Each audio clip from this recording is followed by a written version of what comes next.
안녕하세요. 살다 보면 누구나 자신의 한계를 느낄 때가 있죠. 또 도저히 이건 못 넘겠다. 그런 벽 앞에서 좀 막막할 때도 있고요. 네, 그렇죠. 바로 이럴 때 성경이 말하는 하나님의 능력이라는 게 과연 뭘까? 오늘 이 질문을 한번 파고들어 보려고 합니다. 네, 아주 중요한 질문이네요. 오늘은요. 사무엘하 17장, 그리고 고린도후서 10장, 또 에스겔 24장, 마지막으로 시편 72편. 이렇게 네 군데를 좀 집중적으로 볼 거예요. 아, 네 가지 본문이군요. 네. 이걸 통해서 하나님의 능력이 정말 얼마나 다채로운지 한번 보려고요. 뭐 인간의 계획을 훌쩍 뛰어넘기도 하고 영적 싸움에서는 숨겨진 무기가 되기도 하고요. 그렇죠. 때로는 받아들이기 좀 힘든 방식으로 나타나기도 하고 또 모든 걸 회복시키는 그런 놀라운 힘으로도 나타나고 네, 정말 다양한 모습이죠. 이 이야기들 속에 담긴 하나님의 능력이 지금 당신의 삶 또 당신의 관점에 어떤 새로운 빛을 줄 수 있을지 같이 한번 탐구해보는 시간이 되면 좋겠습니다. 네, 좋습니다. 사실 하나님의 능력이라는 건 성경 전체를 꿰뚫는 핵심 주제 중 하나잖아요. 맞아요. 오늘 고른 본문들은 특히 그 능력이 우리 삶 또 역사 속에서 구체적으로 어떻게 작동하는지 굉장히 인상적으로 보여주는 것 같아요. 구체적인 사례들이군요. 네, 인간의 지혜가 딱 막혔을 때 또 보이지 않는 영적인 싸움이 있을 때 이해하기 어려운 고난이나 심판이 올 때 네네. 그리고 정말 희망이 필요할 때 바로 그 순간에 하나님의 능력이 어떻게 드러나는지 좀 입체적으로 살펴보는 게 오늘 저희의 목표입니다. 어쩌면 우리가 가진 고정관념에 좀 도전이 될 수도 있을 거예요. 오, 흥미로운데요. 그럼 첫 번째 본문 사무엘하 17장으로 바로 가볼까요? 이게 아들 압살롬이 반역해서 다윗 왕이 막 도망치는 진짜 절체절명의 위기 상황이잖아요. 네, 정말 심각했죠. 게다가 당시 최고 책략가 아히도벨이라는 사람이 압살롬 편에 섰어요. 그 사람이 내놓은 계략이 아주 빠르고 효과적이어서 다윗에게는 거의 치명타였죠. 그렇죠. 아이도벨의 계획은 군사 전략으로만 보면 상당히 합리적이었어요. 네. 소수 정예로 밤에 기습해서 지쳐있는 다윗 왕만 딱 제거하자. 이거 성공 확률 높아 보였죠. 네, 들으면 그럴듯한데요. 근데 결과는 완전 딴판으로 흘러가요. 다윗에게 충성했던 후세라는 인물이 나타나서 겉보기에는 병력 더 많이 모으고 정면 대결하자 이런 시간이 더 걸리고 불확실해 보이는 계략을 제안하거든요. 후세의 계략이요? 네. 근데 놀랍게도 압살롬이랑 이스라엘 장로들이 아히도벨이 아니라 후세의 계략을 택해요. 아니 잠깐만요. 그게 말이 되나요? 당대 최고 책략가의 제안을 거부한다고요? 바로 그겁니다. 바로 그 지점이 핵심이에요. 성경은 이 비합리적인 선택 뒤에 뭐가 있었는지 명확하게 밝혀줘요. 뭔데요? 이는 여호와께서 압살롬에게 화를 내리려 하사 아히도벨의 도운 계략을 물리치라고 명령하셨음이더라. 딱 이렇게 나와요. 하나님이 명령하셨군요. 네. 인간 눈에는 완벽해 보였던 좋은 계략이 하나님의 더 큰 계획 앞에선 그냥 무력화된 거죠. 와... 이 사건은 그러니까 인간의 지혜나 전략이 아무리 뛰어나도 하나님의 주권적인 목적 앞에선 상대적이라는 걸 아주 극명하게 보여줍니다. 네. 하나님의 능력이란 게 때로는 우리의 합리적인 예상을 그냥 뒤엎는 방식으로 나타나는군요. 맞습니다. 혹시 당신의 삶에서도 이거 진짜 완벽하다 이렇게 짰는데 예상치 못하게 틀어진 경험, 아니면 반대로 이건 절대 안 될 것 같았는데 길이 열렸던 경험, 그런 거 없으신가요? 누구나 있겠죠. 이 이야기가 우리 삶의 진짜 주도권이 어디 있는지, 또 우리 눈에 안 보이는 그 손길이 어떻게 작용하는지 생각하게 만드네요. 그렇죠. 아이도벨 이야기는 하나님의 능력이 단순히 더 센 힘이라기보다는 때로는 인간의 지혜 그 자체를 무력화시키는 방식으로 나타난다는 걸 보여주죠. 네. 자, 이런 관점을 가지고 두 번째 본문으로 넘어가 볼까요? 인간의 계획을 넘어선 힘을 봤다면 이번에는 우리 안팎의 영적인 싸움에서 하나님의 능력이 어떻게 무기가 되는지 한번 보죠. 네, 좋습니다. 신약성경 고린도후서 10장이죠. 사도 바울이 자기를 막 비방하고 사도 권위를 의심하는 사람들하고 대치하는 상황인데요. 네, 아주 팽팽한 상황이었죠. 근데 바울이 이 싸움에 임하는 방식이 세상하고는 완전 다르다, 이렇게 선언하면서 아주 특별한 무기를 언급해요. 맞습니다. 바울이 아주 강한 어조로 말해요. 우리의 싸우는 무기는 육신에 속한 것이 아니요 오직 어떤 견고한 지도 무너뜨리는 하나님의 능력이라. 이렇게요. 견고한 진, 그게 뭘까요? 네, 이어서 모든 이론을 무너뜨리며 하나님 아는 것을 대적하여 높아진 것을 다 무너뜨리고 모든 생각을 사로잡아 그리스도에게 복종하게 하니. 라고 하거든요. 아, 여기서 바울이 말하는 싸움은 그냥 뭐 말다툼이나 세력 다툼이 아니에요. 그리고 견고한 진, 이것도 외부의 핍박이나 반대 세력만을 말하는 게 아니라 오히려 우리 내면에 깊이 뿌리 박힌 거 있잖아요. 내면에요. 예를 들면요?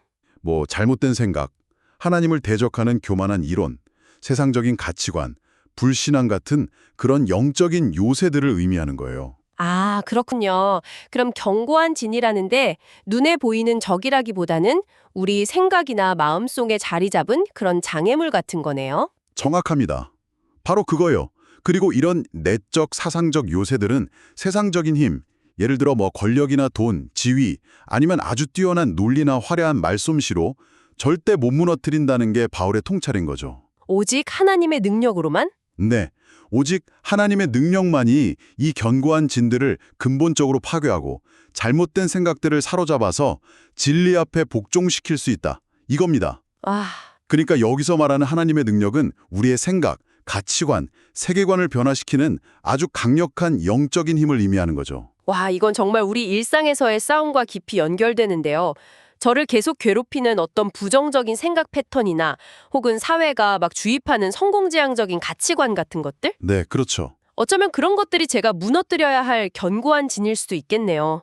세상적인 방법, 그러니까 더 강한 의지나 논리로 막 맞서는 대신에 하나님의 능력을 무기로 삼는다는 게 구체적으로 어떤 모습일지 좀 깊이 생각해 봐야겠어요. 네, 중요한 성찰이네요. 당신의 삶에서 지금 가장 견고하게 버티고 있는 그 진은 뭘까? 그리고 그걸 무너뜨리려면 어떤 하나님의 능력을 구해야 할까 돌아보게 됩니다. 네, 바울의 이야기는 하나님의 능력이 우리 내면 세계, 그러니까 생각과 사상의 영역에서 아주 강력하게 역사한다는 걸 보여주죠.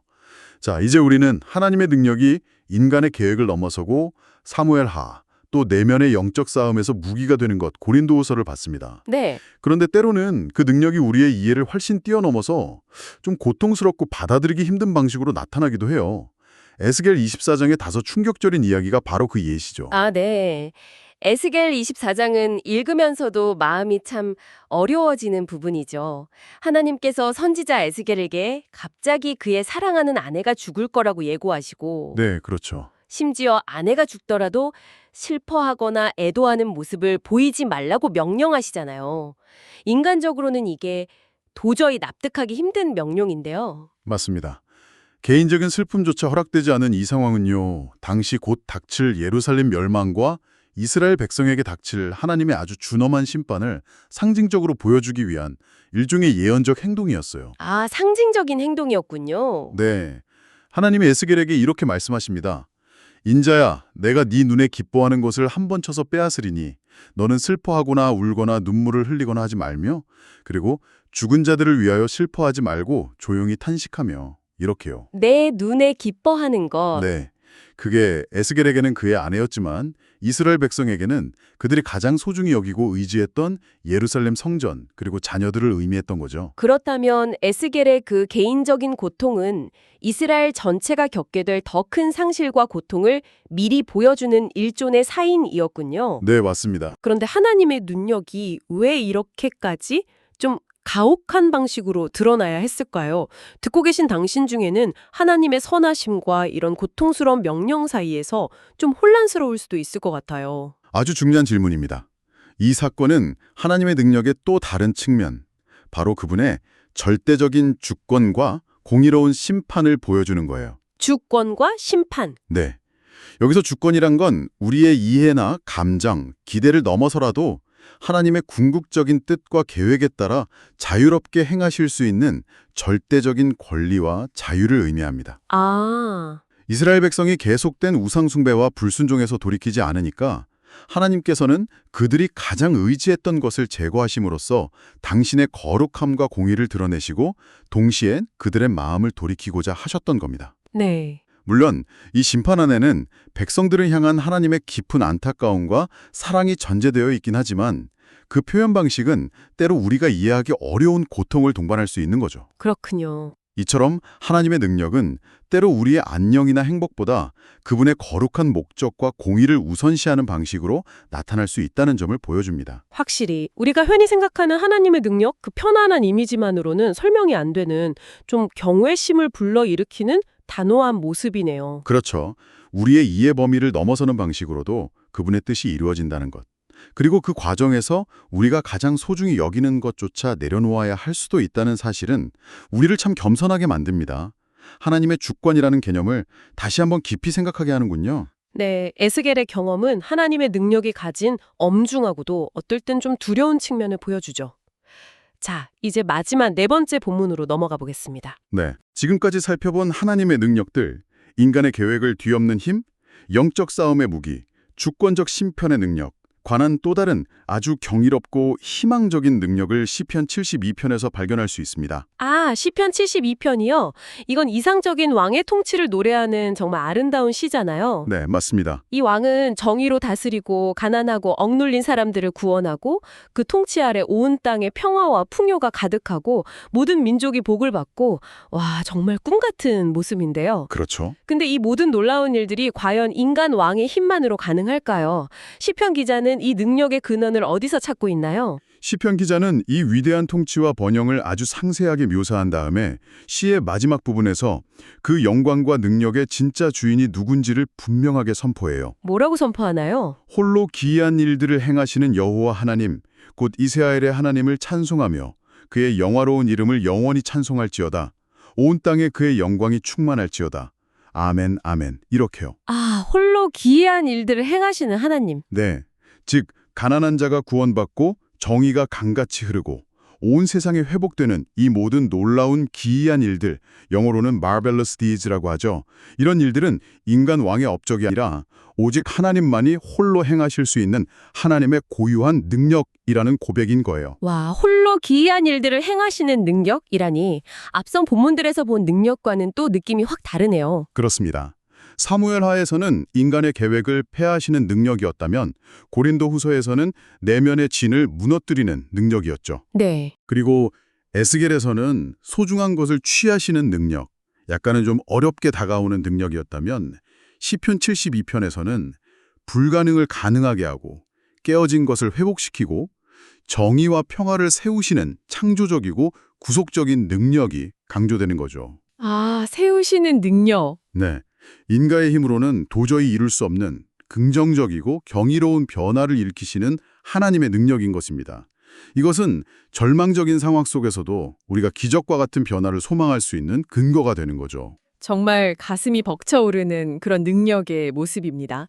인간의 계획을 넘어서고 사무엘하, 영적 싸움의 무기가 되고 고린도 후서, 때로는 이해하기 힘든 방식으로 주권을 드러내시지만 에스겔, 궁극적으로는 이렇게 홀로 기이한 일을 행하셔서 모든 것을 새롭게 하시고 회복시키시는 능력, 시편. 네, 바로 그겁니다. 이 마지막 네 번째 능력, 홀로 기이한 일을 행하시는 능력에 대한 소망이 오늘 우리에게 정말 필요한 것 아닐까요? 지금 당신의 삶에서 혹은 우리가 사는 이 세상에서 간절히 바라는 그 기이한 일, 하나님의 특별한 개입과 놀라운 변화는 무엇인지 한번 떠올려 보게 되네요. 네, 오늘 우리는 4개의 서로 다른 성경 이야기를 통해서 하나님의 능력이 결코 단일한 모습이 아니라 아주 다층적이고 다양한 방식으로 나타난다는 것을 확인했습니다. 네. 인간의 최고의 계획마저 뛰어넘어서 당신의 뜻을 관철하시는 주권적인 힘, 네. 우리의 생각과 마음속 깊은 곳에 잘못된 요새들을 무너뜨리는 영적 무기로서의 힘, 그렇죠. 때로는 가장 소중한 것을 통해서 당신의 절대 주권과 공의를 드러내시는 우리의 이해를 넘어서는 힘, 네, 이해하기 어려운 힘. 그리고 마지막으로 모든 절망과 불가능을 넘어서 정의와 회복, 새로운 시작을 이루시는 경이 없고 유일무이한 심, 시편까지. 하나님의 능력은 이처럼 우리의 예상을 넘어서는 방식으로 때로는 위로로, 때로는 도전으로 우리에게 다가옵니다. 그렇다면 이 네 가지 모습의 공통분모는 뭘까요? 이 이야기들이 오늘 우리에게 던지는 핵심적인 메시지는 무엇이라고 생각하세요? 아마 가장 중요한 메시지는 이것일 겁니다. 하나님의 능력은 종종 우리의 기대나 이해, 심지어 우리의 욕망과 상반되는 방식으로 작동한다는 사실 말이죠. 아, 상반되는 방식이요? 네, 우리는 강력하고 즉각적이고 또 우리에게 유익한 방식으로 능력이 나타나길 기대하지만 하나님은 때로 우리의 계획을 무너뜨리시고 아이도벨, 눈에 보이지 않는 내면의 싸움에 집중하게 하시며 견고한 진, 심지어 고통스러운 상실을 통해 에스겔, 당신의 뜻을 이루신다는 거예요. 네. 그러면서도 동시에 인간의 힘으로는 상상도 못할 기적적인 회복과 구원, 시편 72편을 약속하시죠. 네. 결국 이 모든 이야기를 관통하는 건 우리의 연약함을 인정하고 인간적인 방법이나 세상의 힘이 아니라 바로 이 예측 불가능하면서도 전능하신 하나님의 능력을 신뢰하고 의지하라는 부르심이 아닐까 합니다. 정말 그러네요.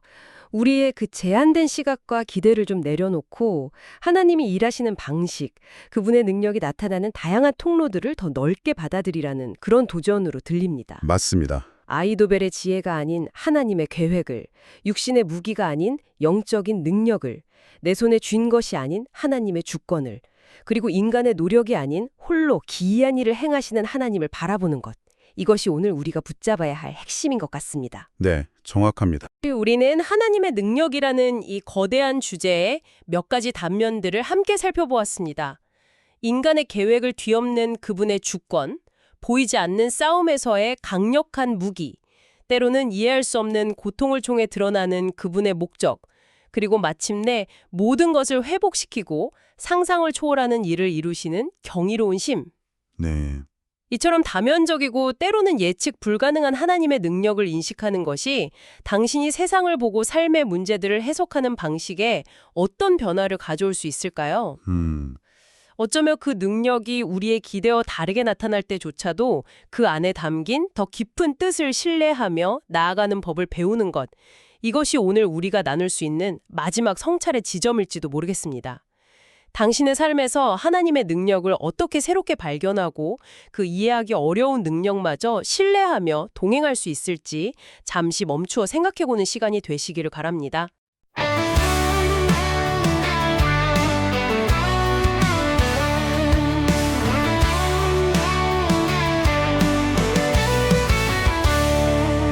아이도벨을 뛰어넘은 모략도 다윗의 기도 앞에 무너졌네.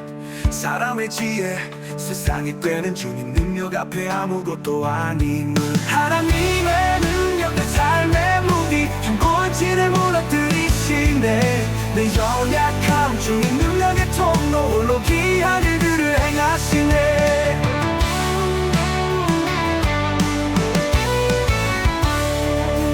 거짓 사도들의 비난과 조롱 바울은 담대히 선포했네.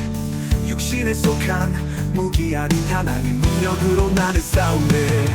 하나님의 능력 내 삶의 무기 견고한 진을 무너뜨리시네. 내 연약함 주님 능력의 통로 홀로 귀한 일들을 행하시네.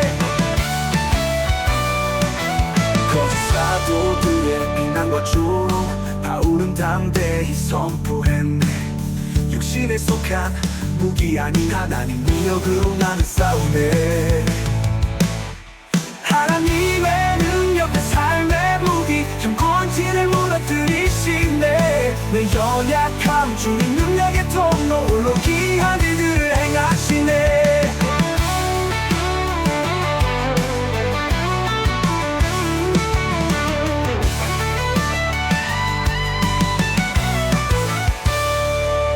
눈에 기뻐하는 것 다 취하신데도 주의 뜻이라면 기꺼이 내어주리.